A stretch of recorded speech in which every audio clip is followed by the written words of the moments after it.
So good evening, everyone, and welcome to the Doctors Manitoba Town Hall, focused on the COVID-19 vaccine for children aged 5 through 11.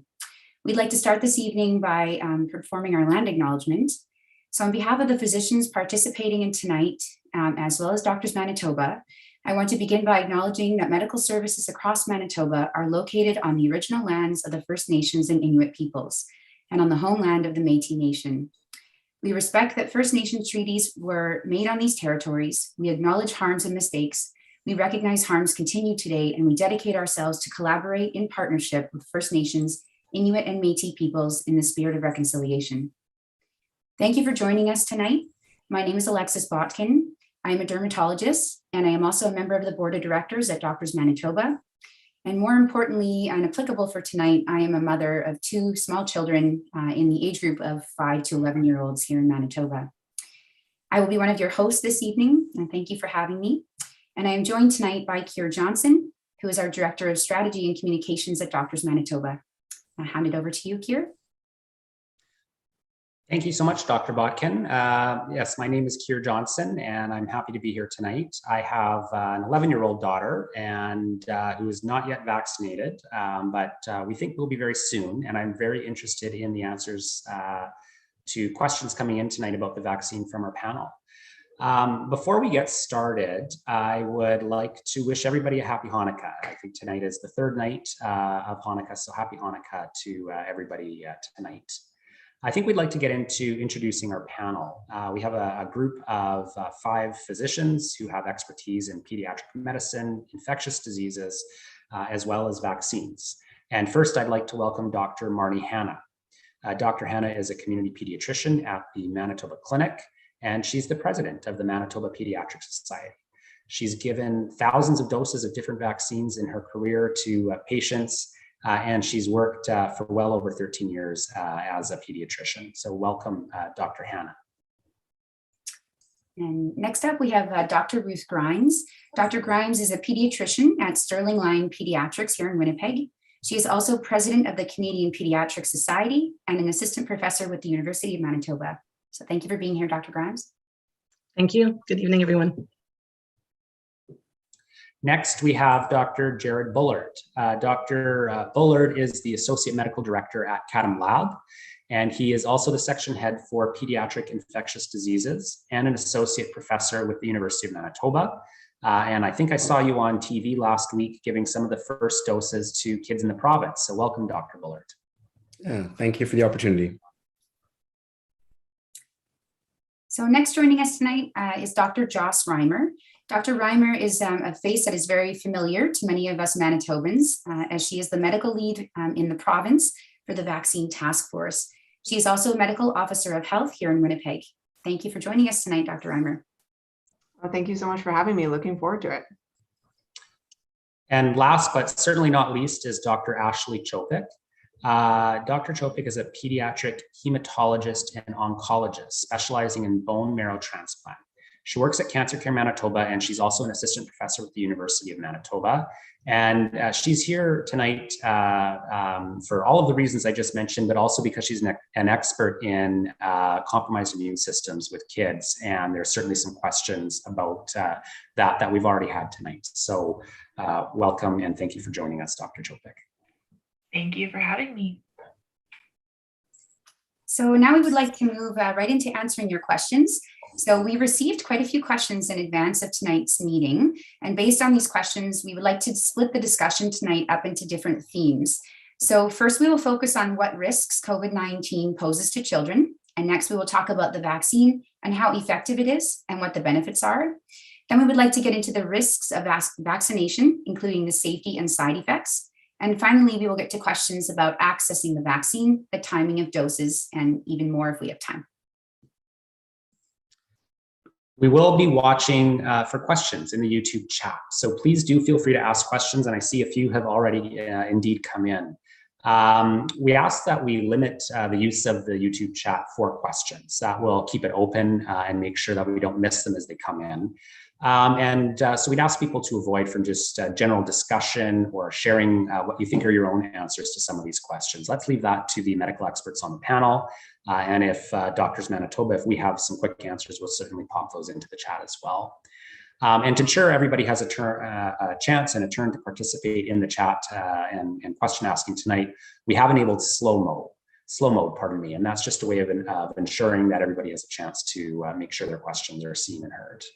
We'll do our best to get through as many questions tonight as we can in the hour that we have. But if we don't get to all of the questions, we have a panel of physicians who are reviewing the questions that come in and posting answers to some of the common questions at manitobavaccine.ca. So let's get right into our questions. Great. So first, we're going to start with some basic questions about COVID-19 and the risk it poses to children, particularly those aged 5 to 11. So our first question we're going to pose to Dr. Bullard. So let's start with some statistics. How many children have had COVID-19? How many were admitted to hospital and ICU? And how many have died as a result? Right. So that's something we've been tracking since the beginning of the pandemic. And so at this point, there have been about 17,000 children in Manitoba confirmed with COVID. Keep in mind that that is a child who typically has symptoms or they're a high risk contact in a house with someone else who has COVID. When we look at the seroprevalence data, we know the number is actually substantially higher. It's actually closer to about 165,000 to 180,000 children have had this. So it's not insignificant. In addition, one of the biggest changes we've seen from wave 1 to wave 4 is that 5 to 11 age group has actually increased in terms of the number of cases that we see as a part of the population. So at this point, it's somewhere between that 30 to 40% range and seems to be increasing.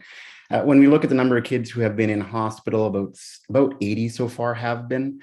Keep in mind, not all of them are in hospital directly because of COVID. Some of them are found to incidentally have it. In addition, there have been 16 kids who have been in the intensive care unit requiring a little bit extra support. And in that category would be a number of the children with multi-inflammatory syndrome in children. And there have been 16 of those as well. Unfortunately, we have had 3 children here in the province who have died from COVID or complications related to COVID. And a lot of those numbers do compare really to what we're seeing in the rest of Canada. So the risk of hospitalization is about 1 in 200. Getting NICU here is about 1 in 1,000. And then the risk of death is somewhere between 1 in 6,000 to 1 in 20,000. So again, it's not a completely without risk infection for children to have. Okay, thank you very much for that, Dr. Bullard. So it sounds like there's definitely some risks from the infection itself. And is it maybe worth acknowledging that the numbers you're seeing, the risks that you're talking about, are happening when there's other kind of protective measures in place, like social distancing and mask wearing and other things that may have slowed some of the spread and so forth? Yeah, that is correct. Yeah. So remember that if we didn't have any measures in place, I imagine the numbers would be significantly higher.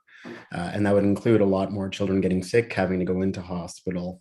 And if we weren't to do any vaccination, you would probably see a significant number of these kids also dying. In fact, I think if you were to think about that 5 to 11 group, there would probably be about 20 to 25 children who would ultimately die, even though this is far less severe in them than in the other age groups.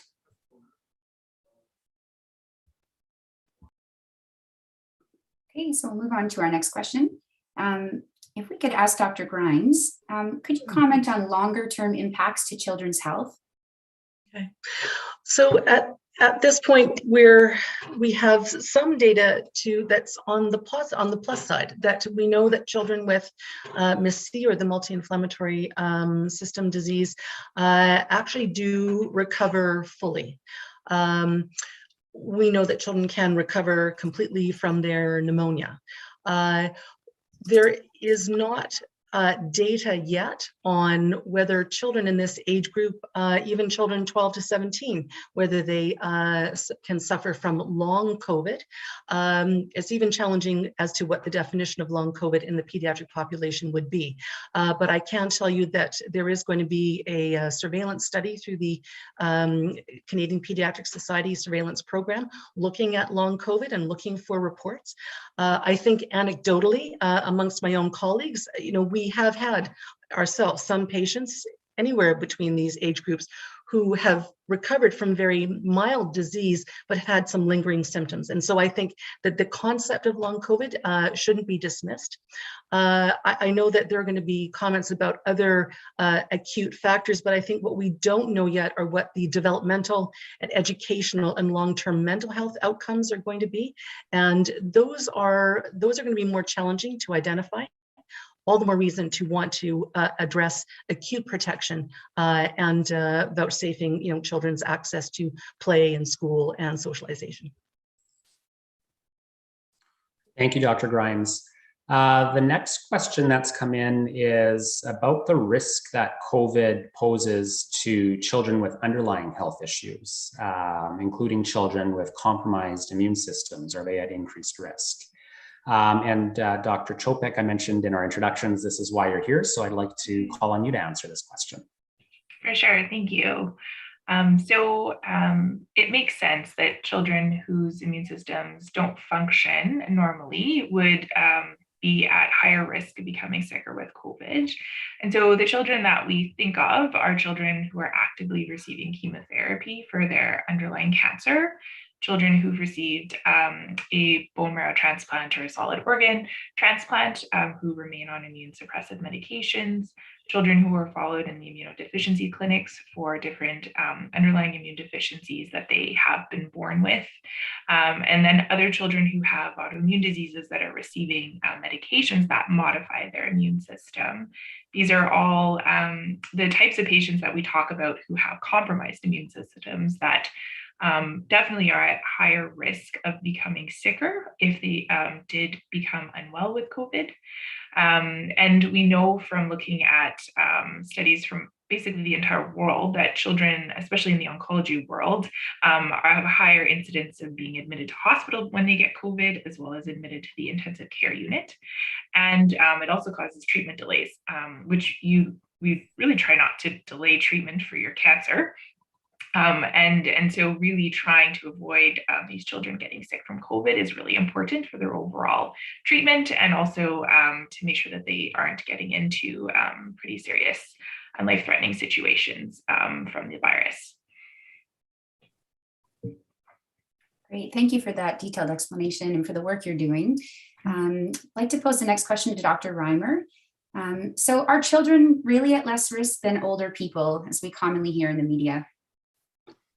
Yeah, and I mean, there's no question that COVID poses a greater risk to older people. We see more of them end up in hospital in the ICU, and we see more deaths in older age groups. But I'm not sure that that really matters as much as just thinking about, does COVID pose a risk to children? If you're thinking about being in a car and wearing a seatbelt, if I'm in the car with my parents and we get into a crash, they are more likely to have severe outcomes than I am just based on their age and health status, but I'm still going to wear a seatbelt because I am still at risk. And so I want to have something to protect me against the risks that I face.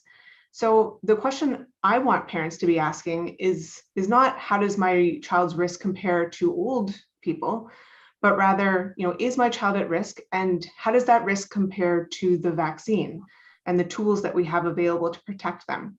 So we're going to get into that, and I won't, talk all about the safety and effectiveness questions, but I think that's a really great question for parents to think about is COVID a risk to my child, and how does that tool help protect them, and what are the risks related to that tool? Thanks, Dr. Reimer. For me, as not a physician, that's been one of the things that's been really helpful, I think, through this whole COVID journey is the reminders about risks and benefits, right? Nothing in our life is without risks and benefits, and this is no exception. So I appreciate that, and I'm looking forward to some of the risks and benefits that we'll touch on in a little bit. Just a reminder to everybody who's watching right now, we've tried to group the questions that we received in advance and that we're seeing in the chat into some themes. So we have a little bit of order to the Q&A today. So right now we're talking about the risks that COVID, the virus itself, the disease poses to children. And then we'll be getting into the vaccine. What are the risks and benefits, the safety and effectiveness, and questions about accessing it, doses, and all of that. So maybe building on what Dr. Reimer just talked about in terms of the risks, I'm wondering about any other risks that COVID poses to children or disruptions that it causes. And Dr. Marnie Hanna, I wonder if you might want to join the discussion and help us understand the other risks that kids face. Yeah, that's an excellent question. So one of the major things that a lot of us are seeing is problems with mental health.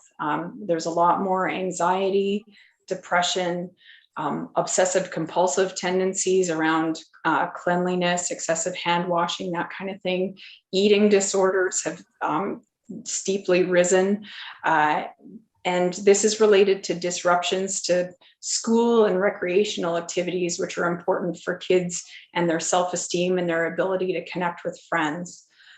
We've seen children with neurodevelopmental disorders like autism who are worsening or regressing because they're not getting their therapy and they're not getting it in person. Doing it virtually is not the same. We're seeing a lot of kids with excessive screen time and behavior issues related to that, obesity from a lack of exercise because they can't do their activities or they are having excessive screen time. And there's a lot of fear in many children over infecting their family and disruptions to their family with the effects of restrictions or family members getting sick or even dying. And I've said it before, but I sometimes feel more like a psychiatrist than a pediatrician for the last year and a half. It's definitely something that we're seeing. Thank you. Yeah, and I agree with you. Myself, I'm a dermatologist and not directly relevant to why patients come to see me, but we certainly are managing a lot of mental health problems in the clinic, even when that's not what patients have presented for. So to follow up on this in our next question, if we could put these risks from direct COVID-19 into perspective, Dr. Reimer, if you could comment for us on how does the risk of COVID-19 and all of the associated disruptions in mental health, et cetera, how does this compare with other risks that children are faced with in the context of their health? Yeah, this is a really great question because you hear people talk about, oh, why would we give a vaccine when kids aren't at risk anyway? And we've heard Dr. Bullard talk about some of the numbers and the kids, even in Manitoba, who are ending up in the hospital, ending up in the ICU. And unfortunately, we've lost a few children as well in Manitoba because of this virus. And when we compare it to other infections that we use vaccines for, COVID is causing similar amounts of death as it was for most of the other things that we already prevent with vaccines. So let's think about measles, for example. Before we had a measles vaccine, we saw about the same number of deaths as we're seeing with COVID in kids right now. We have similar numbers with tetanus as well. And COVID is causing more deaths than chickenpox, than hepatitis, rubella, smallpox, mumps. And we regularly immunize children against all of these things, even though they cause fewer deaths, before we had the vaccine, caused fewer deaths than COVID is causing right now for children. So it's really something to think about, the way we protect our kids already, and just adding this as an additional protective measure against something that truly is impacting our kids. Thank you, Dr. Reimer. A reminder for everybody watching tonight that you can certainly pop your questions in the chat, and we do see a number coming in, and we're going to try and get to as many of those tonight as we can, as well as the ones that were submitted in advance. You can also get up-to-date information about the COVID vaccines from your doctor or from manitobavaccine.ca. This is a site that is run by physicians independently from government. And hopefully we present it to you as information that you can trust. I'd like to move into some of the questions now about the vaccine. Maybe we could start with the effectiveness of the vaccine, because I think that's where some of the questions have been coming from. And certainly as a parent of an 11-year-old, it's the question I have as well, as how effective is this vaccine? So maybe just to get the basic facts out, Dr. Reimer, I'll call on you. What vaccine was approved for kids aged 5 to 11? And is it the same or is it different from what has been already used for several months in the older age groups? Yeah, so in Canada, the only vaccine that's approved for use in children under the age of 12, so for 5 to 11-year-olds, is the Pfizer Pediatric, or it's also called Comirnaty. That's the trade name. So it's the Pediatric Pfizer Comirnaty vaccine. So it's using the same technology as the Pfizer Comirnaty teenager or adult vaccine. The main difference is it's a smaller dose. So we're giving children 1/3 the dose of messenger RNA compared to what's in the adolescent or adult version. So it's 10 micrograms instead of 30 micrograms. But otherwise, these are essentially the same product. They work in the same way to trigger the immune system. But we found that it could work very well at this lower dose in younger children. And so it's been, that's the big difference that people need to know about, is just that the dose is different. Great, thank you, Dr. Reimer. So we'll move on to the next question. Given that now we know what vaccine is approved, could you comment for us, Dr. Bullard, on how effective this pediatric vaccine is? So there's a number of different ways that you can look at how effective a vaccine is. And one of the first and most fundamental ways that was done was to compare how good was the antibody production in this age group compared to an older age group. And what they found was even with this 10 microgram dose compared to a 30 microgram dose, the antibody levels were equivalent. And so that was really good news. The next stage is really, well, how effective is it in preventing symptomatic disease in this particular age group? And we were fortunate in that a lot of these studies, and this study was conducted during when Delta was a predominant variant of concern out there. And so we know that it works fairly well in that setting. And overall, the efficacy of the vaccine is about 91%, meaning that actually prevents a pretty significant amount of disease. I think the thing that parents have to appreciate, that Dr. Reimer is also alluding to as well, is things like chickenpox and measles. Granted, you don't necessarily have a lot of people necessarily dying from those diseases, but they're miserable. You don't want chickenpox, you don't want measles. And so we know that with this vaccine that you actually see a reduction in the symptomatology from a significant portion going from mild symptoms even to just having no symptoms or being asymptomatic, to those who would have more severe symptoms like fever, cough, muscle aches, headaches, having a mild cold, bit of a runny nose, and quicker resolution. So when you look at that combination of effectiveness, there seems to be a number of benefits to children individually. In addition, we know that it's probably going to also reduce the amount of time that somebody is infectious. And for kids, that's important because, as we know, they tend to be around each other a lot and potentially spreading things. So there's a number of different ways, though, that this vaccine was studied and looked to be effective. And overall, it has, as I said, a lot of benefits. So. Thanks for that, Dr. Bullard. There was something that I just saw pop up in the chat that I think was relevant to what you and Dr. Reimer just talked about. And it was just actually about the ingredients in the vaccine. So sounds like this is a parent like me that has sleuthed out the list of ingredients online, which you can get to, by the way, from the manitobavaccine.ca site. And so their question is, why does the Pfizer pediatric vaccine for the ages 5 to 11 contain tromethamine, I hope I'm saying that right, in place of a phosphate buffer? That particular ingredient's not in the vaccine, the Pfizer vaccine used for ages 12 plus. Right. So this is very lab and geeky. It's not really that much of a different ingredient, in that the whole idea of tris as opposed to the other buffer is to prevent and stabilize the mRNA molecule. And so it's used in many different products. And so even though it is a little bit different, it's basically almost like a salt solution, to think of it. Yeah, that's the best way to think about it, that it's a salt solution that really isn't a major ingredient or a big change. It's just a slightly different thing to do the same thing that we saw in the adult formulation.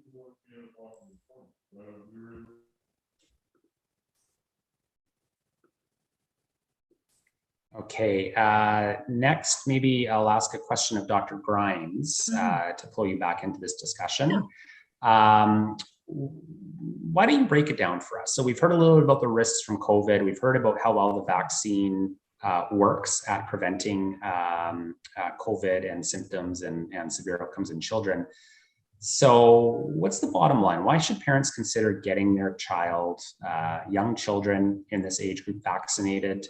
I've seen some questions in the chat, and certainly some that came in advance, and some from friends and family who, I think naturally want to protect the youngest citizens in our society, their own children, and are a little worried about something that's new, a new vaccine. So why should we consider this? Right. So those are very important questions, and I think the first way to look at it is what your own individual child's risks are, and certainly we've already alluded to some of the serious complications that can happen. And so, I think the first primary benefit, as Dr. Bullard had already alluded to, is prevention from serious disease. Certainly the most serious of complications, that being death, as well as hospitalization in ICU. With the evidence that we have so far, it seems that that those major complications can be dealt with quite handily. I think the other reasons to vaccinate your child is to address the challenges that a lot of the public health measures have naturally needed to be in place, but the consequences that those have had of children. If you think of the number of days that are missed because of either contacts with COVID positive patients, or even just benign illness, it's had considerable disruption to school, to socialization, to sport activity, and all of those complications then, as Dr. Hannah mentioned, about mental health. So those have been the true morbidities, I think, the large morbidities of this COVID pandemic, and immunizing your child helps to add that added level of public health security in managing the pandemic. I think that the third consideration is who is in your child's community. The children who are in the classroom, who might be those patients of Dr. Chopik's with cancer or immunodeficiency, or whose children are living with elderly parents, elderly family members, anyone who has an immunodeficiency or is immune compromised. So this is all about protecting our community, and every individual has that responsibility and that privilege in providing that protection. So in protecting our own children, we are addressing the concerns for protecting our community. And I think that's a very important consideration. Thank you, Dr. Grimes. I know when I took my 5-year-old and my 7-year-old on Saturday, and we waited in the line at the convention center for their first dose, I had all of those same points of consideration going through my mind about how this is, a real opportunity for us to be given a chance to get this vaccine, and how it gives back to our community. But as a parent, aside from being a doctor, what I think a lot of people here tonight want to know, and what I was focused on, is this safe for my children? So we'd like to move now into more discussions about vaccine safety, now that we've had a nice discussion about the efficacy. So the next question that I would like to pose for Dr. Bullard is, how do we know that the vaccine for children is safe? If you could talk a little bit about how it was developed and tested, and if you don't mind to touch on the studies that were performed and how many children were involved. Sure. I'll start by saying that I do fully consider the vaccine safe. It is something that I talked about in the news release a little while ago, that I wouldn't have got it for my son if I didn't believe that. The data that goes with that is from a bunch of different places. I mean, we can start with that the Pfizer product has been available for adults for over a year now. And we've seen very few significant side effects from that.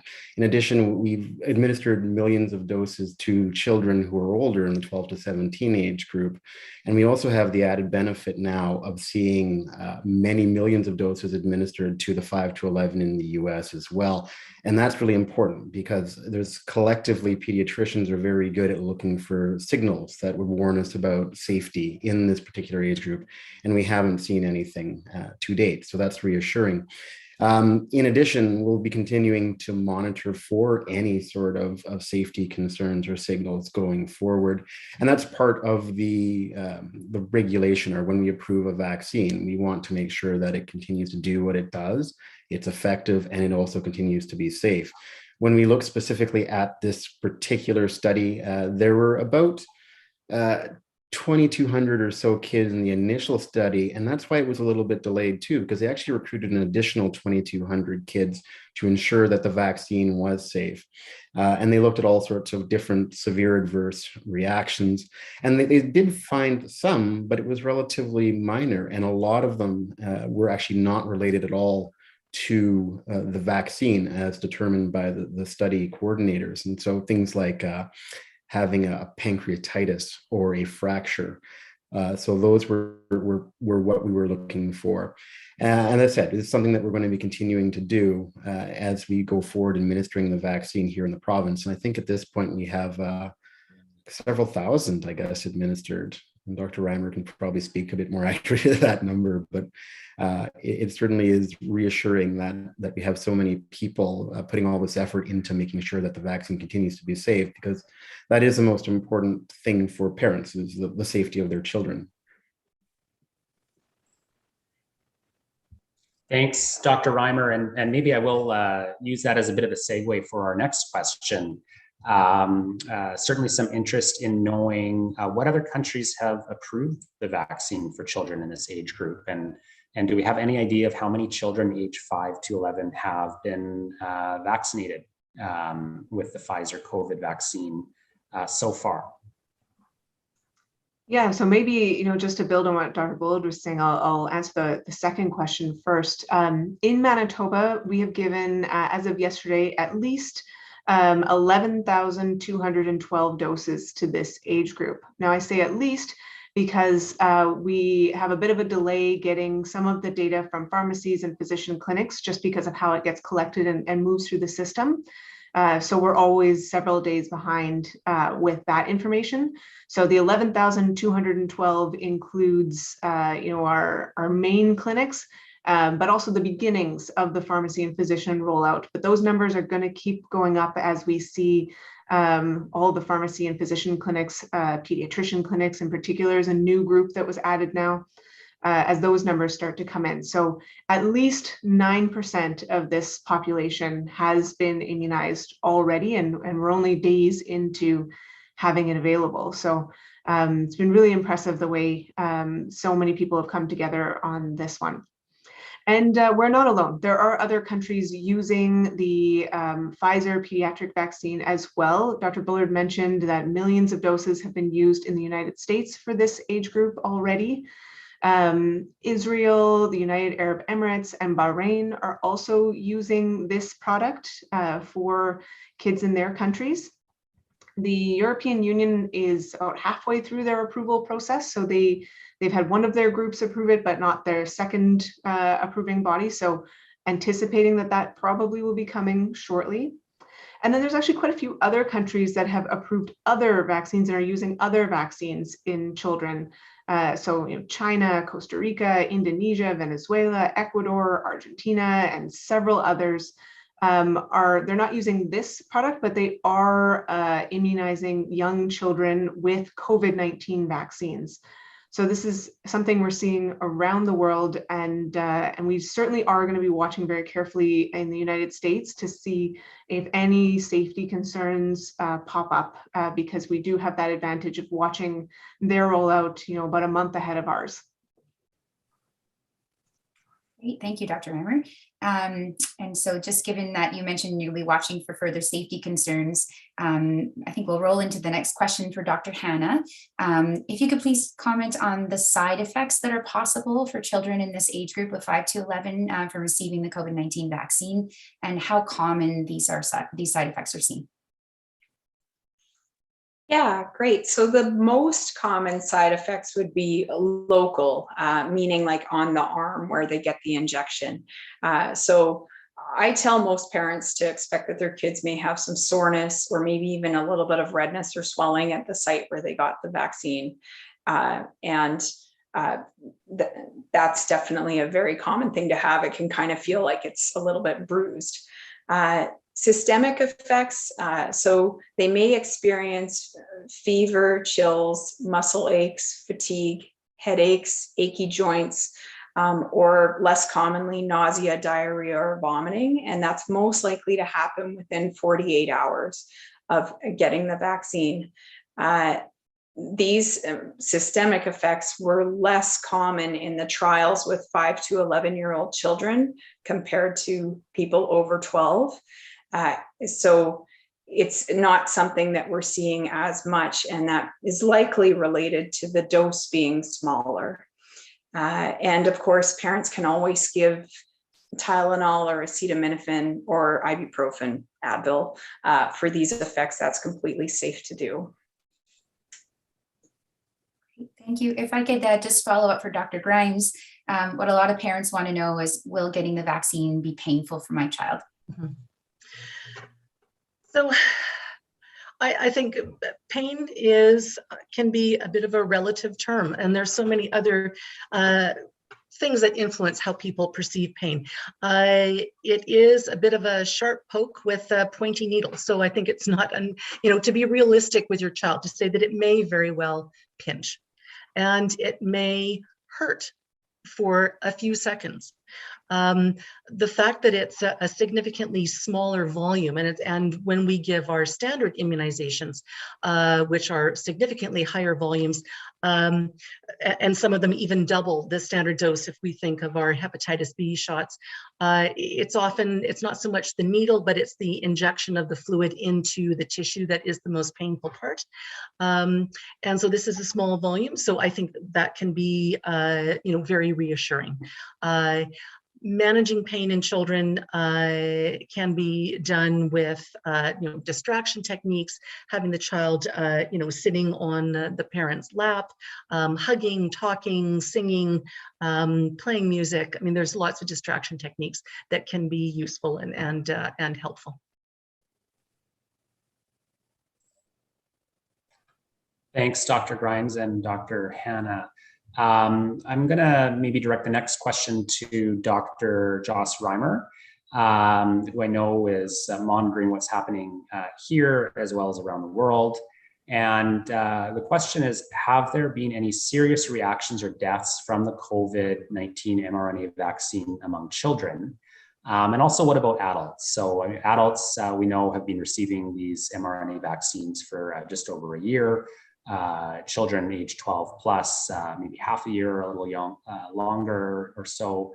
And now, of course, young children as well. So anything in the studies or anything that we're seeing in places that are maybe a few months ahead of us with this, any serious reactions or deaths? So broadly speaking, the study was pretty reassuring about severe side effects. So this age group, the Pfizer study didn't see any unexpected severe outcomes, nothing worse than any other age group. So that was great to see as we were looking at a different dose in a different age group, that there were no more severe outcomes than any other group. Now, certainly we have seen the myocarditis, pericarditis in older kids and in young adults. And I think some of our pediatrician experts are going to talk a little bit about that in the next little bit. So I won't go too much into that, other than to say that we didn't actually see any cases of that in the 5 to 11 age group study. So, it's not a massive study. There were several thousand kids, so still reassuring, but we need to watch and make sure that we continue to understand that risk. And when it comes to adults, we haven't seen any reported deaths that have been attributed to the mRNA vaccines anywhere that's been confirmed. So there's certainly things that are still under investigation that we're looking at very carefully because we take this really seriously. So we want to investigate things, even if we don't think they're linked, we want to go very carefully through the information to make sure that they're not linked. But even if the ones that we're investigating were due to the vaccine, we're talking about incredibly low numbers. In fact, it would be basically in the Manitoba population, if these ones that we're investigating truly were related to the vaccine, it would relate to one death in Manitoba. And obviously that one death is tragic and we don't ever want someone to experience that from a vaccine. But when you compare it to the 1,317 people who have died from the infection in Manitoba, you know, that's something that's still protecting Manitobans. And that's really the key point, is that even if, which we haven't proven that the deaths are related to the vaccine, but even if it was, that's still like one compared to 1,317. So it's a pretty big difference and a pretty reassuring number. That when we're being extra careful and we investigate, it's still such a low risk compared to what this infection is doing in our communities. I'm going to ask one quick follow-up of you, Dr. Reimer, if I could. Something I've seen some friends and others post on social media is, they reference, I think it's called the Vaccine Adverse Event Reporting System in the United States, where there's been thousands of deaths attributed to the vaccine. And I mean, I did a little reading about it because that really caught my eye. And it sounds like this is a real open system to try and identify anything that might be in the wheelhouse of possibly being connected. And when you dig into it, these, similar to what Dr. Bullard mentioned earlier, might be completely unrelated things. Somebody is in a car accident after they have the vaccine and it's reported just to make sure that there's no connection, or if there is, that it's rapidly investigated. So that's what I found out. But I'm not a doctor, and I wanted you to just help us understand that if we are hearing or seeing things online or social media that make it sound like there's been dozens or hundreds or thousands of deaths from this vaccine. Yeah, no, I'm glad you raised that, because the vaccine adverse event reporting system in the United States is, kind of think of it as casting the widest net we possibly could, so that we can watch for any sort of patterns that we weren't expecting, that we weren't looking for. So that system, anybody can put in information into that system. So you can report on yourself, you can report on other people. So the accuracy of that system is incredibly low. It's nothing that's been investigated. It doesn't reflect that the vaccine caused any of those. But it's a really great way for us to look at everything that could possibly be going on so that we can investigate and figure out what's going on and if these patterns really do reflect risks with the vaccine. And when we do that look, these deaths are not linked to the vaccine for the mRNA. There have been some deaths linked to AstraZeneca, Johnson & Johnson because of the blood clotting issue. That's not something you need to worry about with your kids because we're not offering them those vaccines. This is a different vaccine with a different technology. But I know that those numbers from the US system can look really scary when they're just looked at face value. And so I want people to know that that is really the US's way of trying to capture absolutely every negative thing that happened in timing after a vaccine by anyone's report. Doesn't mean they're caused. It doesn't even mean it's true, because people can enter what they think happened. But it is a good tool for us to generate hypotheses or generate ideas of what we think might be going on that we can then go and investigate. Great. Thank you for clarifying, Dr. Reimer.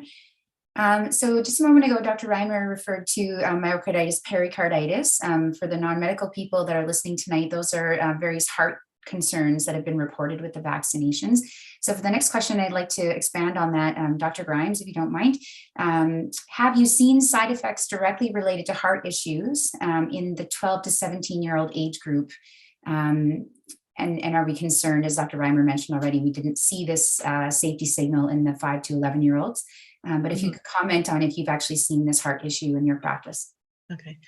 No, I haven't actually seen this in my practice. There certainly have been reports, obviously.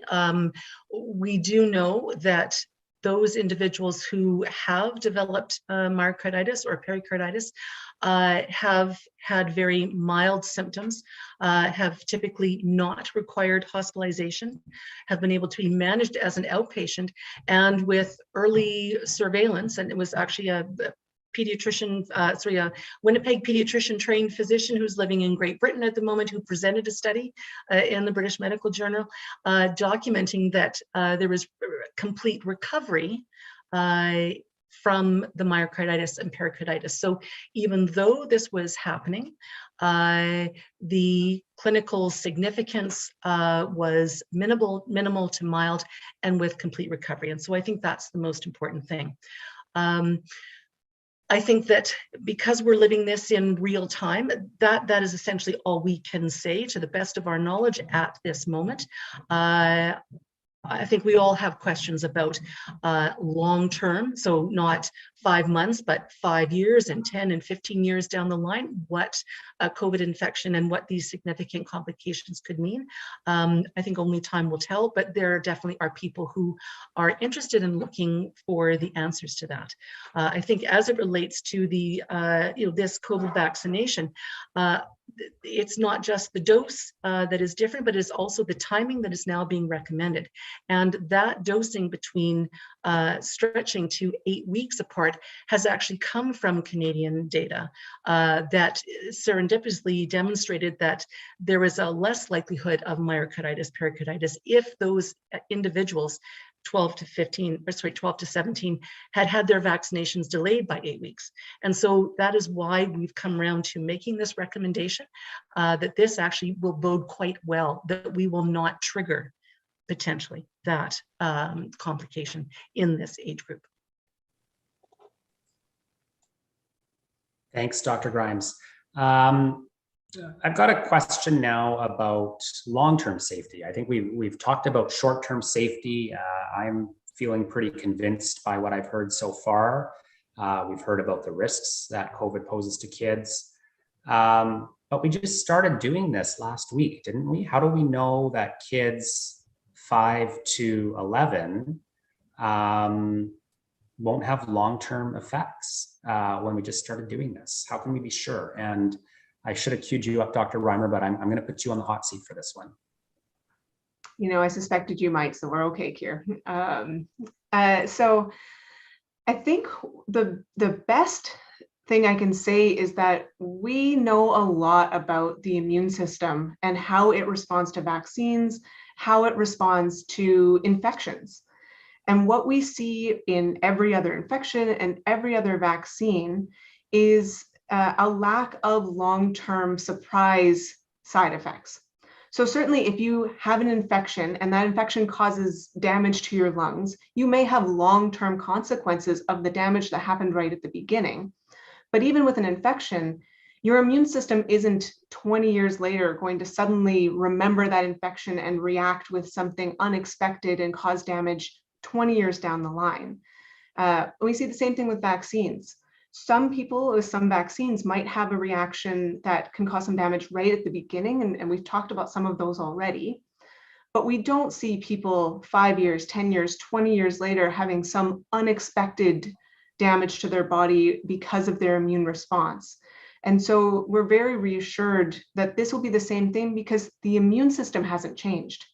The way our immune system responds to the triggers that are in that vaccine isn't different with this vaccine than it is with other vaccines. So, we're confident that what risks we see at the beginning, those are real and we want you to know about those, but that we won't be seeing something, 20 years later because the mRNA that's in the vaccine doesn't stick around. It's not going to be there 5 years later, triggering more immune response. In fact, this is part of our normal body function to break down messenger RNA. We have messenger RNA in our body all the time because we make it. And that's how we teach our body to make all sorts of different proteins that we need to be alive. And we break it down all the time. So learning from how RNA usually functions in our body, how we respond to vaccines, and how our bodies respond to infections is why you're hearing people on this panel and other doctors as well, telling you that we're not concerned about these long-term consequences, unless there was something that happened right away that caused some damage that could be long-lasting, but no surprises down the line. Great. Thank you, Dr. Reimer. So we'll move on to the next question for Dr. Hannah. So we've had questions about whether the vaccine can affect my child's development or their fertility in the future. Yes, excellent question. So an important thing for people to remember is that your DNA is not altered by the mRNA. It does not have access to your cell's nucleus. And so there's no mechanism for altering a child's development. It doesn't alter their cells.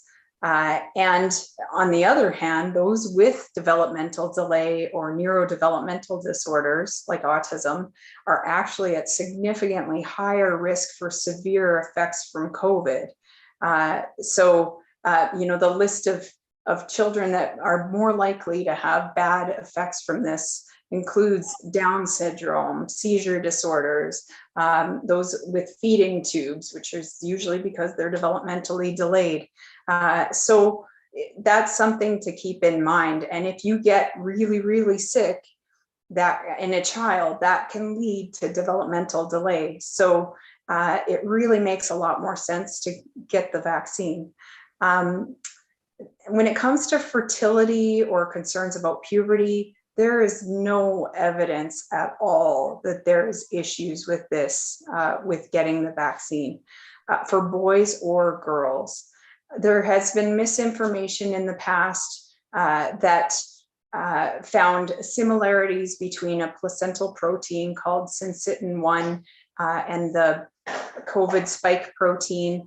And there are tiny similarities with the amino acids, but these proteins remain quite different, and there's no cross-reactivity in the real world. So all of the reports about issues with fertility are very misleading, and unfortunately that's really been publicized a lot. Also, there have been rare reports about effects on menstrual cycles. But to be honest, menstrual cycles are affected by many things: sleep, stress, diet, exercise, medication. And so in the UK, where they've given over 41 million doses of the vaccine, 0.0005% of women experienced a change in their menstrual cycles. So it's very hard to say that that's something that is due to the vaccine. And if there was a change in the menstrual cycles, it would be brief for maybe 1 to 2 cycles. Whereas if you get really sick with COVID, those effects could be much, much longer. Thank you, Dr. Hannah. So I mentioned earlier that I have an 11-year-old and she's joining me right now. This is Julianna. And like me, she has a lot of questions about the vaccine. And do you want to ask your question, Julianna? Yeah. So why is the vaccine based off of age and not a kid's like height or weight? If I'm turning 12 next year, like, is it better to wait so I can get the full vaccine dose, or just get it now? And maybe Dr. Bullard, as I think a physician on the panel who has a kid in the 5 to 11 age group, you'd like to respond. Sure, Julianna. Nice to meet you. I hope you turn 12 next year. That's the plan, right? 11, 12, and 13. So you're right that a lot of kids do, when we're giving them medicines, it's based on weight. That's something that drives other doctors outside of pediatrics a little bit crazy. But when we were looking at this particular vaccine, we actually did look at different amounts. And we looked at all sorts of kids, all the way from 5 to 11-year-olds. And what we found overall was that 10 microgram dose, that smaller dose, worked really, really well. It basically gave you as much immunity as a 30 microgram dose, and it also had less side effects overall. So your question about, well, if you're almost 12, should I just wait? there's really no reason to put off getting that vaccination. You can get it right away, okay? Because the sooner you get the vaccine, the sooner you're going to see the benefits of getting that vaccine. Did that answer your question okay? Yes, yes, thank you. Good. Great. So thank you for joining us tonight. She's lovely. So for our next question, we'll ask Dr. Hannah, and also if Dr. Chopak, if you had anything you'd like to add after Dr. Hannah replies. How long should we have our children wait between the first and second dose of the Pfizer vaccine? So the current recommendation is that there be 8 weeks between the 2 doses. And I'm aware that Health Canada has approved it for 21 days between the doses, but the reasoning for spacing it out by 8 weeks instead is that a longer interval provides longer lasting and stronger protection. And also, like Dr. Grimes mentioned before, it may lower the risk of myocarditis, pericarditis, or other severe potential risks. So, and I'll let Dr. Chopak talk a little more about considerations for maybe doing closer dosing. Thank you, Marnie. So I think for some of our patients with immunocompromised or who are actively receiving chemotherapy that we'll talk about should get the vaccine, I think the timing sometimes does depend on their cycles of chemotherapy and when it's the best time for them to receive the vaccination. So I think there's a bit of flexibility with the timing, but I think our recommendation in general for our patients is that still we should try to stick with the 8-week interval between doses, and but there can be some flexibility because everyone's treatment plan is a bit different. And so that would be kind of my additional advice for that question. I think we were going to follow up a question here for Dr. Reimer. A lot of families are wondering about travel that is potentially coming this winter over the holiday time, and whether or not children in this age group of 5 to 11 will be impacted from travel if they, of course, can't have their second dose by the time the December break time comes around. Yeah, overall, we really do want kids to get that 8-week interval because it works better and we think it's safer. So for most kids, even if you've got a trip coming up, it's probably still worth waiting. But I mean, of course, that depends. If you're leaving and it's been, 7 weeks and 4 days, and you're going somewhere where there's lots of COVID, maybe that's a different discussion. If it's a slight change earlier than 8 weeks. But if you're talking about getting that second dose at 3 weeks instead, and you're only going to be gone for a week and you'll be back in time for your 8-week dose, I wouldn't rush that second dose. Your child's going to have some protection from dose 1. We don't know exactly how much because the trial didn't release the data on the dose 1 protection at this point.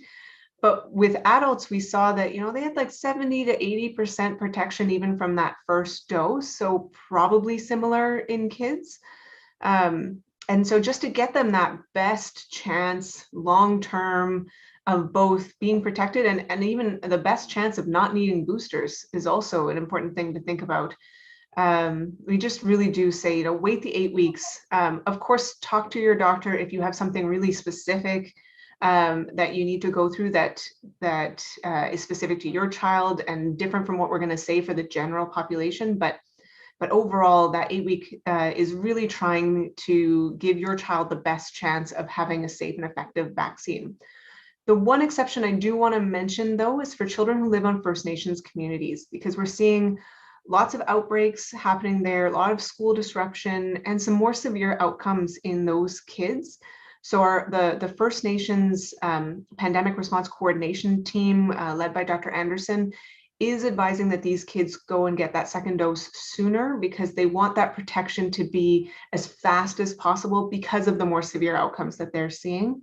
And so they're doing that knowing that there might be an impact on the longer term effectiveness because they need that faster benefit to prevent those severe outcomes that they're seeing right now. But that's the only exception that we're really talking about, other than some of the individual things that Dr. Chopik mentioned around, say, chemotherapy cycles. Thank you. And this is a question that came in, but I could have written myself because it certainly speaks to our family situation. What if my kid had other vaccines recently? Should they wait to get the COVID vaccine? And my kid, like many others, is probably on the cycle right now for the routine immunizations, the non-COVID immunizations at school. So Dr. Hannah, do you want to talk to us about that? Can we get them all together, or should there be spacing in between the different types of vaccines? Yeah, great question. So for now, we are recommending that that other vaccines are not given within 2 weeks of the COVID vaccine. So 2 weeks before, 2 weeks after. The main reason for that is to monitor for potential side effects or things that could be attributed to the vaccine. And it makes it very confusing if they've had multiple vaccines at once.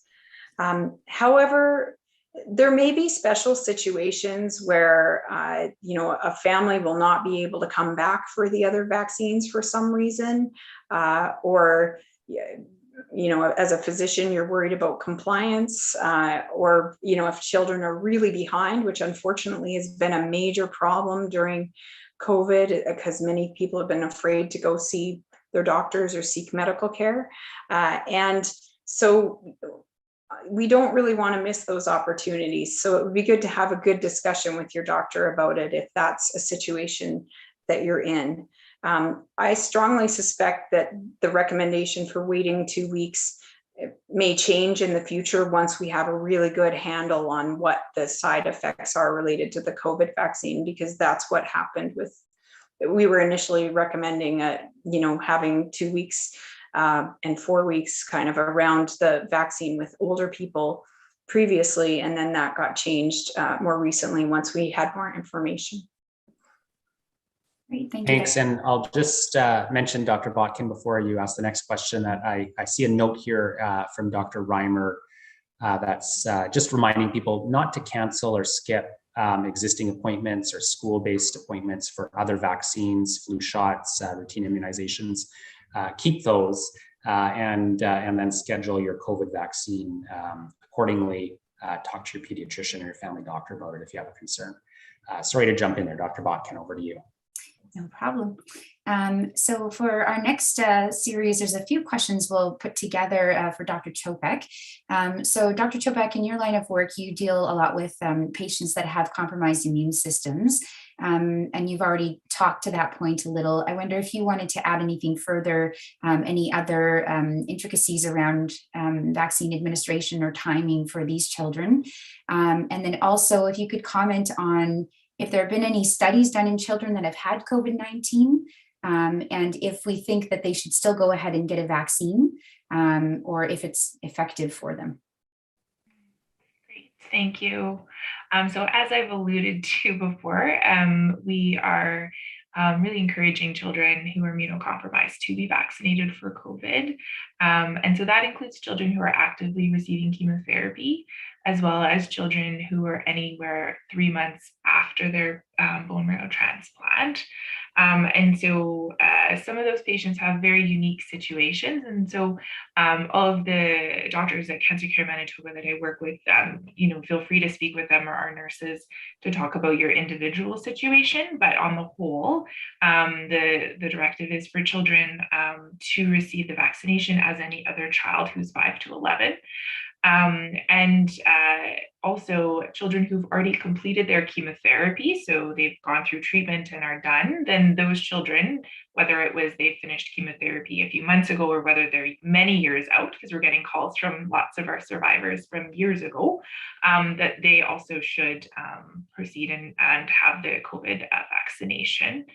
And I would put in a plug also that, especially for children who are actively receiving chemotherapy, immunosuppressants, that their family members and everyone around them having those people vaccinated is also very important, especially their siblings and moms and dads and aunts and uncles, and really just creating a really safe environment for those children who, we hope to have benefit from the vaccination. We don't have exact evidence to say you've received this amount of chemotherapy and so your response will be exactly this, but we want to provide as much possible protection to patients who really need it, because we do know, as I had mentioned before, that those children are at risk of getting a lot sicker, and have been proven in a lot of the US studies to have significant delays in chemotherapy and treatment, which when you have active cancer, we would really like to avoid. I think it makes sense for us, for all of those reasons, for these children to be vaccinated. But please feel comfortable to speak either with your immunologist or your pediatric oncologist or your transplant physician to ask specifically about your child. And we are hoping to provide guidance for giving the vaccine either in our clinics in cancer care or trying to help liaise those patients with their general pediatricians to get the vaccine. And in terms of patients who've already had COVID, so if you're an oncology patient and you've had COVID, you should get vaccinated. If you're a general population patient who's had COVID, you also should be vaccinated. And that's really been the guidance, and just is providing an additional layer of protection for patients who potentially already had some sequelae from having a COVID infection, and to prevent any future infections for those patients is important.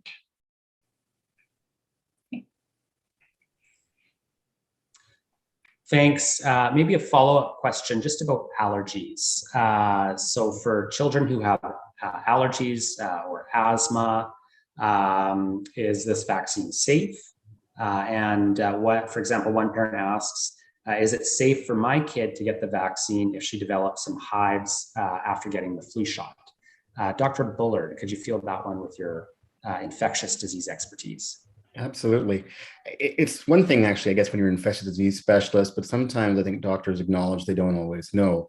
And so I actually reached out to Dr. Alyssa Abrams, who is both an allergist and one of the authors on the National Advisory Committee for Immunizations, who wrote the statement on this to ask that very question. Well, what about allergies and asthma? And in particular, if they have true anaphylactic allergy to the influenza vaccine, to which he said that all of those kids are safe to get this vaccine.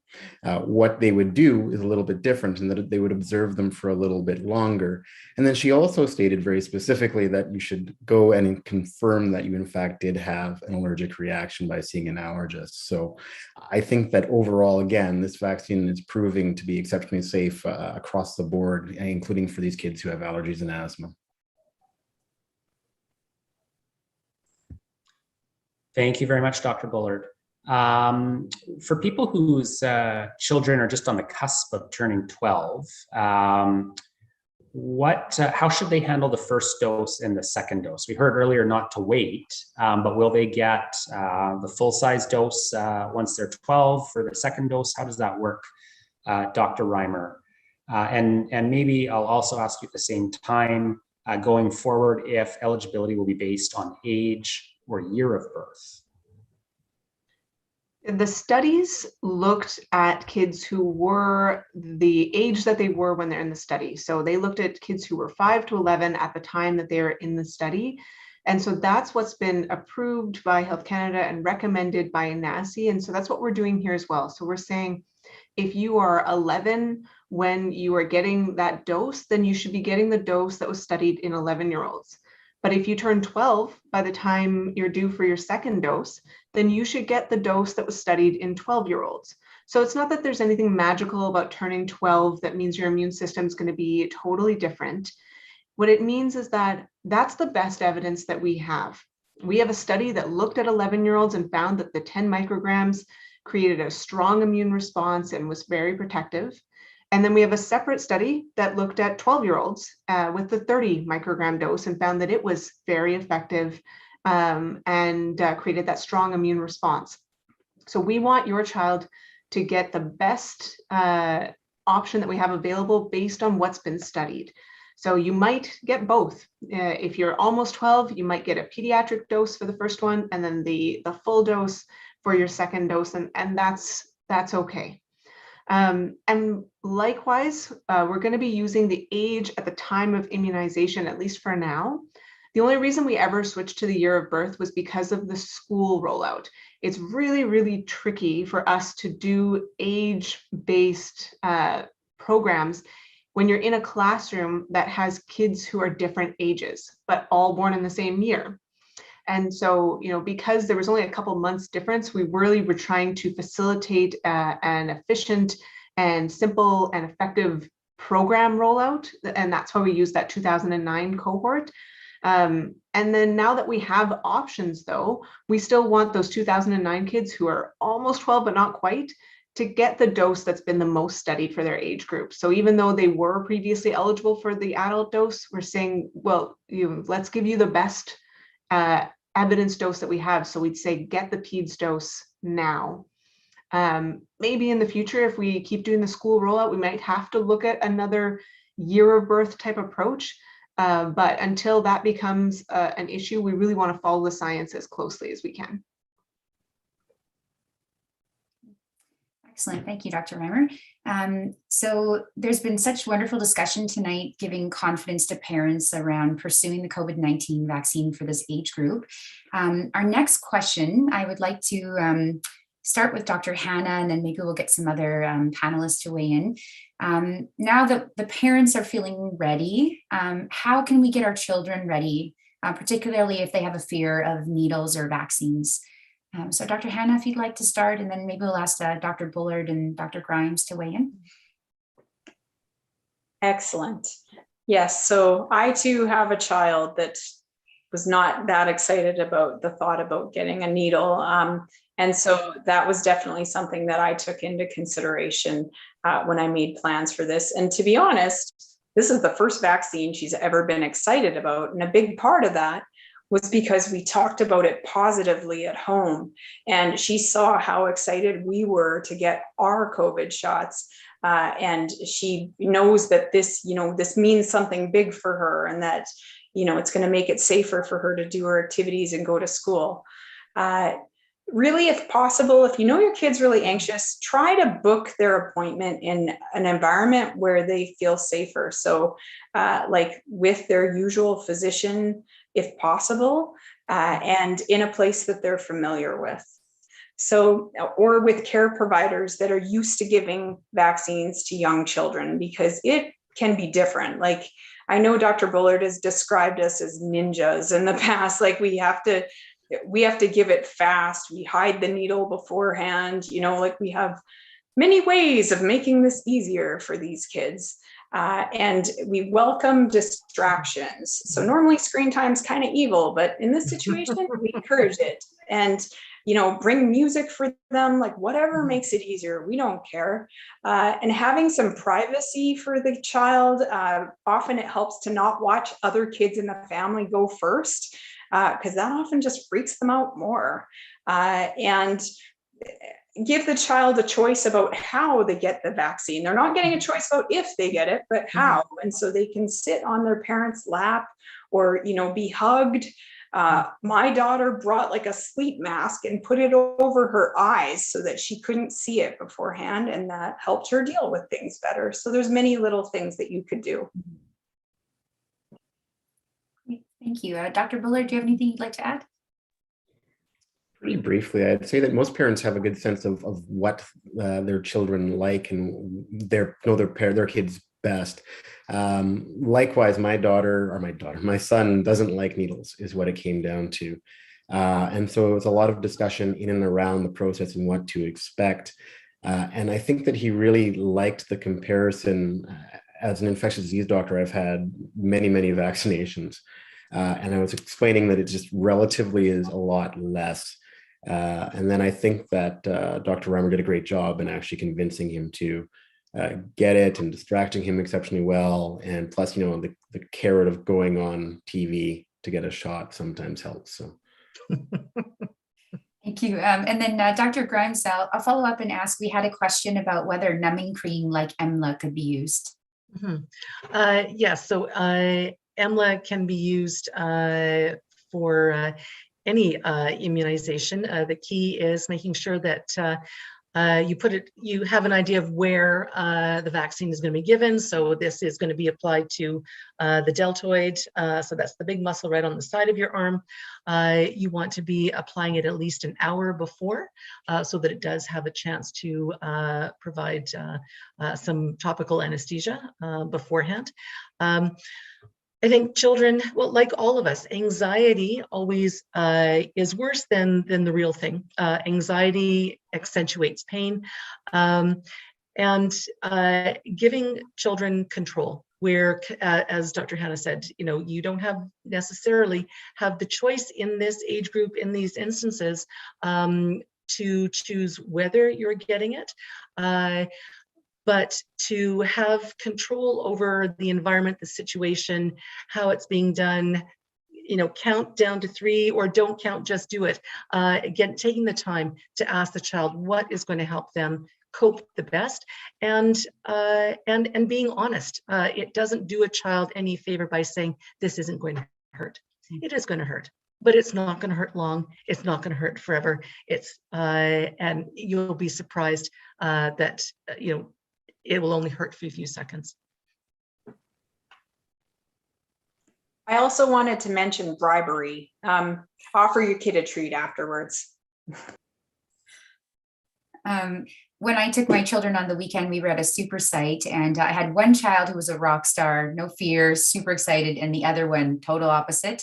And the staff there were so lovely. They took the one that was not excited about the experience, gave us a private room where we actually had 4 healthcare practitioners that were there supporting us with their distraction tools, etc. So we felt so supported, and it was a really lovely experience, even for the child who wasn't super excited about it. So, and we'll move on to Kier for the next question. Thank you, Dr. Botkin. Just before I ask the next question, actually, I saw something pop up in the chat here about whether or not doctors in Manitoba are able to speak freely about COVID and about the vaccines, even if they're not supportive of it. And this has been something we've watched very closely in Manitoba right from the beginning of the pandemic, because as the professional association representing doctors, we want them to be able to speak freely about all things related to medicine. And we believe that they do. They need to be speaking rooted in scientific evidence. That's part of their professional obligation to patients as well as when they're speaking publicly. But they absolutely are free to speak about this based on their knowledge and their professional expertise. And we know that over 99% of doctors in Manitoba, well over 99%, are vaccinated already.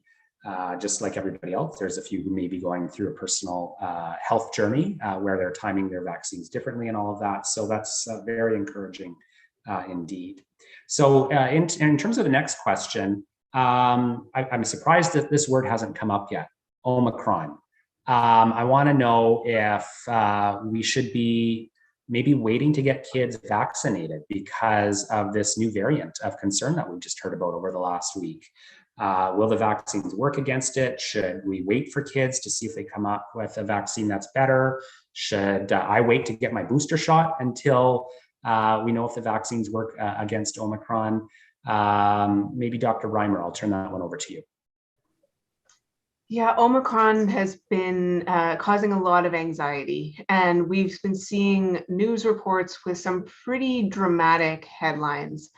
And the truth is that we don't know that much yet about how different Omicron is from previous variants of concern. I think it's very clear that experts are worried about it, but we don't know how much more transmissible it is. We don't know the impact that it'll have on how well the vaccine works. But what we do know is that the vaccine will work against this variant. Is it going to be a little bit lower effectiveness? Yeah, maybe. We're far too early to know. But you've probably seen headlines like the neutralizing antibodies don't work. And first off, we don't even know whether or not the neutralizing antibodies work or don't work, but even if they didn't, your immune response, your body is so complicated and so smart that you're producing multiple different cells that can target this virus when you get a vaccine. So you're going to have multiple different ways that your body can respond. So even if one of those ways doesn't work as well, if you're vaccinated, you still have an army ready to go. So don't wait to get your booster shot. Don't wait for your kid. There's going to be more variants, and the vaccines might get tailored. Maybe someday in the future, there'll be a slightly different one that we say like, oh, this time for your, a year later booster, get this slightly different one because it's a bit better. But don't hold back on being as fully protected as you can be, because regardless of whether or not this variant ends up being really concerning or not, the vaccine that we have now is still your best tool to protect yourself. Great, thank you, Dr. Reimer. So the next question I'm certain my 5-year-old could ask is what he really wants to know is, if the vaccines are so effective, as Dr. Bullard reassured us earlier, we're looking at this 91% efficacy, then why are we still wearing masks? Why are children still wearing masks? Dr. Hannah, would you comment for us on this one? So the key thing to note there is that the vaccines, they're not 100% effective, and we would never say that they were. So as far as we know so far, it's 91% effective. And so there is still a small risk of potentially getting COVID or transmitting it to somebody else. And unfortunately, our healthcare system is still strained, and we still need to be careful. And the other thing that's important to note too is that other illnesses and viruses are still out there, especially right now. So, and if other people get these viruses and even get a cold, it means staying home from work, kids staying home from school, kids having to get COVID swabs, which I can tell you they really don't like. So, it's important to still try to keep everybody as healthy as possible.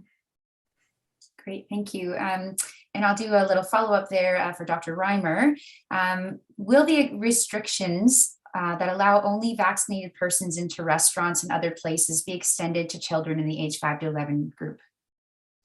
It's certainly not the plan right now. I've had lots of conversations with Dr. Rusin about this, and kids in this age group don't really have a choice about whether or not they get the vaccine. So we need to be very cautious about applying any rules to a group that doesn't get to say whether or not they get the vaccine. So it's a tool we have available, and if we saw something really concerning going on in our community, maybe we would have to reconsider it. But there's no plan right now to expand any of the orders to this age group. Well, the reason that all of us are here today is not because we want to prevent your kid from having to follow orders. It's because we don't want to see any kids end up in the hospital or missing school or anything else like that. It's right now, the orders are really not the front of mind thing for this age group. Okay, I'm back for the last question of the night, which I'm going to use the moderator's prerogative and give to my daughter, Julianna, here. But it's a question I've heard from a lot of parents and kids, and certainly has come in some of the questions tonight and in advance. So, Julianna, over to you. Yeah, so I am worried about Christmas. Last year, we had to miss all our family gatherings because COVID was really bad. And right now, the rules don't allow unvaccinated people to attend large family gatherings. And there's no way for me or anyone aged 5 to 11 to be fully vaccinated by Christmas. So will I be able to celebrate like Christmas and New Year's this year with my whole family? Or is it because I'm not vaccinated, I can't do that? So yes, maybe over to you, Dr. Reimer. Yes, kind of a follow-up to the last question. So the plan right now is that kids 5 to 11 will not have to do anything special just because they haven't gotten their second dose yet. So we don't have any intention of saying that if you're an 8-year-old and you've only had one dose, that that you can't be part of a gathering because you're not fully vaccinated. If ever, which is not the plan at all, but if ever we were to apply orders like that to this age group, the most we would ever consider right now is saying 1 dose, because they're not, like, kids can't get a second dose yet. So there's no point in us putting rules in place that kids can't possibly follow. So there's no plan to start looking at children 5 to 11 and their vaccine status when it comes to group gatherings at all. But even in the worst case scenario where stuff got really bad in Manitoba and we had to start thinking about that, we're not going to say kids have to get the second dose, because it's really important that we provide advice that's the best for those kids. And the best advice for those kids, and with the exception of those who live on First Nations communities, is to wait the 8 weeks. Well, thanks. That's very reassuring as we plan our holiday season and trying to do it cautiously. I think that we are well over time, so I want to thank our panel tonight. I see that there are some questions we didn't get to in the chat, and indeed some of them are actually already answered at manitobavaccine.ca, so I'd encourage you to check that out. You can also get information at protectmb.ca as well. And if you still have questions, you can talk to your family doctor or your pediatrician as well. So I'd like to wrap up the town hall tonight. I'd like to thank everyone watching for your questions, and I'd like to thank our panel of experts for taking the time out of their family life to participate tonight. We will have a recording of this town hall posted online for on-demand viewing. And you can always get up-to-date information about the vaccines, as I mentioned, from manitobavaccine.ca. And I'd maybe just turn things over to my co-host tonight, Dr. Alexis Botkin, for some final closing comments. Great, thank you, Keir. So just as Keir already mentioned, if you do have additional questions about the vaccine, please make an appointment with your physician. We are all here to support you and answer your questions and make sure that you feel comfortable, you feel confident. And there's a lot of information online that is not accurate and is actually there to induce fear and uncertainty. So we'd encourage you to please speak to a professional. And I always tell people in my clinic, please don't Google, because it just makes things worse. And so please make an informed decision. And if you don't feel comfortable, please reach out to someone that you trust. And if you don't have a physician, as Keir already mentioned, there are wonderful resources available at manitobavaccine.ca. Thank you to all of our panelists for being here tonight. And thank you to everyone who attended. Have a lovely evening, everyone.